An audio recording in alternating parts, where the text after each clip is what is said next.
News India 27 नव्या पिढीचं नवं माध्यम। सिडको परिसरातील लेखानगर येथे गवळणी गावाचे सरपंच अजिंक्य चुंभळे यांच्यावर काही गावगुंडांनी प्राणघातक हल्ला करण्याचा प्रयत्न केला। मात्र चुंभळे हे त्यांच्या संपर्क कार्यालयात गेल्याने हा अनर्थ टळला। तर घटना घडल्यानंतर चुंभळे समर्थकांनी परिसरात एकच गर्दी केली होती। याबाबत अधिक वृत्त असं की 5 वाजेच्या सुमारास अजिंक्य चुंभळे हे लेखानगर येथे त्यांच्या कार्यालयात असताना अज्ञात 5-6 गावगुंडांनी एका भुर्जी विक्रेत्यास दमबाजी केली। यावेळी चुंभळे यांनी भुर्जी विक्रेते व गावगुंडांना समजावून सांगण्याचा प्रयत्न केला। मात्र वाद मिटत नसल्याने पोलिसात तक्रार करण्याचा सल्ला दिल्याचा राग आल्याने काही वेळाने हे गावगुंड हातात हत्यार घेऊन आले। बेसावत असलेल्या चुंभळे यांच्यावर प्राणघातक हत्यारांनी हल्ला करण्याचा प्रयत्न केला। मात्र चुंभळे हे त्यांच्या संपर्क कार्यालयात गेल्याचं पाहून त्यांनी येथून पळ काढला। ही बाब वाऱ्यासारखी पसरल्यानंतर चुंभळे समर्थकांनी लेखानगर येथील संपर्क कार्यालयावर एकच गर्दी केली। अंबड पोलिसांना ही बाब समजल्यानंतर त्यांनीही घटनास्थळ गाठले। तर अजिंक्य चुंभळे यांना समजावून सांगत संशयित आणि विरोधात गुन्हा दाखल करण्यासाठी सांगण्यात आले।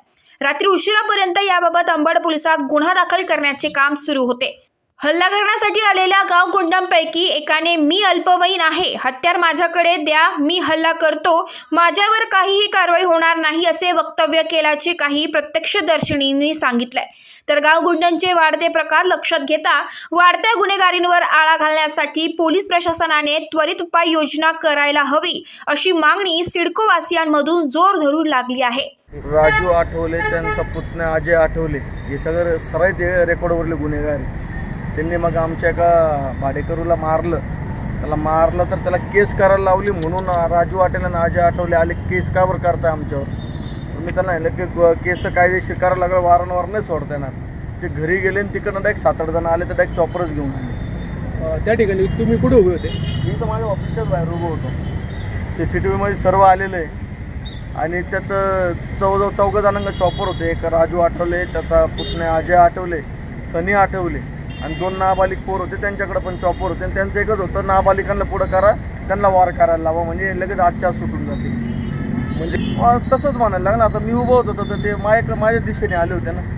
आता माझ्या भाडेकराला मारलं तर मग तोच विषय होईल।